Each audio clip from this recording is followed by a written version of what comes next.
د کندهار امنیه قومندان تورن جنرال تاجر خان وایي وسلوالو پلان درلود چې د دغه ولایت په 7 ولسوالیو کې امنیتي پوستې سقوط کړي خو افغان ځواکونو یې دفاع کړې ده. د په وینا تر ټولو لویه حمله د شوراوک ولسوالۍ په باجي غونډۍ سیمه کې شوې او پر مهال یې 29 وسلوال وژل شوي دي. هغه وایي چې په وژل شوو کې زیاتره یې پنجابي او کشمیري وسلوال دي. تېره شپه په شوراوک ولسوالۍ کې د قومندانۍ پوستو باندې او سرحدي کنډک باندې دښمن حمله کړې وه چې په دې حملې په نتیجې کې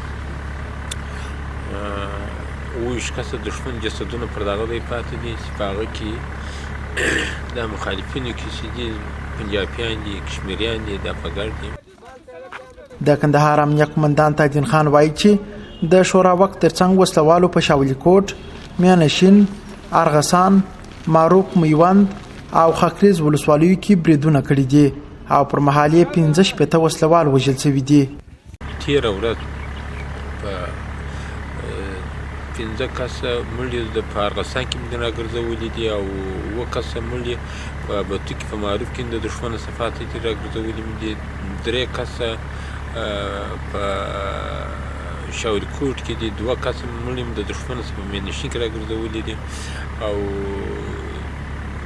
8 کسه په خاکریز کې راپاتې شوي دي دښمن مړي 15 یې په میوند کې تللي دي او په دې هفته کې نه چرکیان په ښار کې نیول شوي دي 2 د منځ تللي نه ژوندي نیول شوي دي. د کندهار امنیه قومندان تورن جنرال تاجین خان وایي چې په ښار کې هدفي او غلچکي بریدونو ته هم جواب ورکړي او پر مهال یې 2 بریدګر وژلي او 9 نور یې ژوندي نیولي دي. هغه په ډلهییزه توګه د وسلوالو طالبانو د ځپل کېدو خبره کوي. زموږ عسکر په هر ځای کې پر دوی باندې برلاچ دي دوی د منځ یو خو مشران یې شاته ناست دي د بل زامن دي راولي خطابه چې هغه پر دښتو کې پراته وي بیا د پورته کېدو سړی نه یو موږ نن ټول عسکرو ته وویل چې فرض کړي مړي پراته وي ولې که لاس چاته یې ورکړي. که څه هم وسلوالو طالبانو د هوا په یخېدو سره پر افغان ځواکونو د بریدونو د زیاتوالي خبر ورکړي خو چارواکي وایي د وسلوالو بریدونه یې پر شا تنبولي. وسلوالو طالبانو تر اوسه د کندهار د امنیه قومندان دې څرګندونو ته غبرګون نه دی ښودلی.